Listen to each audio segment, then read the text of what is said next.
వాడి బుద్ధి అంత నిపుణంగా లేదు, వాడి మనస్సు నిగ్రహంలో లేదు. కానీ ఎక్కడో వాడికి ఒక ఆశ వచ్చింది, ఏదో వేదాంతం చదువుకోవాలి, ఏదో కాసేపు వేదాంతమే అనాల్సిన అవసరం లేదు, ఏదో ఒకటి చదువుకోవడానికి కూర్చున్నాడు.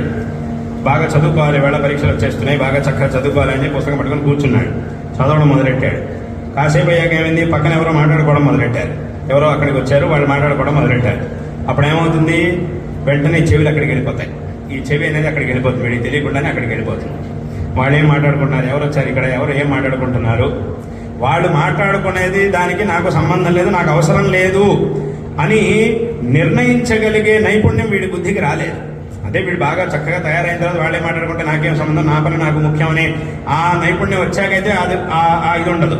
కానీ అప్పటి వరకు ఏమవుతుంది, ఆ నైపుణ్యం కనుక లేకపోతే ఎవరు వచ్చారు, ఏం మాట్లాడుకుంటున్నారు, ఏ విషయాలు మాట్లాడుకుంటున్నారు, దాని గురించే వీడు వాడు 10 నిమిషాలు మాట్లాడారు అని అంటే వీడు 10 నిమిషాలు చేతిలో పుస్తకం పట్టుకునే ఉంటాడు. కానీ చెవులు మాత్రం అక్కడ ఉంటాయి, ఆ చెవుల వెనకాలే మనసు కూడా వెళ్ళిపోతుంది, మనస్సు అటే వెళ్ళిపోతుంది, బుద్ధి అటువైపు తిరుగుతుంది. ఎందుకంటే గుర్రాలు పరిగెత్తాయంటే దాని వెనకాల ఈ తాళ్ళు కూడా వెళ్ళిపోతాయి, ఆ వెనకాల వీడు ఈ రథం కూడా అక్కడికి అటువైపుగా వెళ్ళిపోతుంది, అంతా కూడా అటువైపుగా వీడు ఈ బుద్ధి కూడా అటువైపుగా వెళ్ళాల్సి వచ్చేస్తుంది.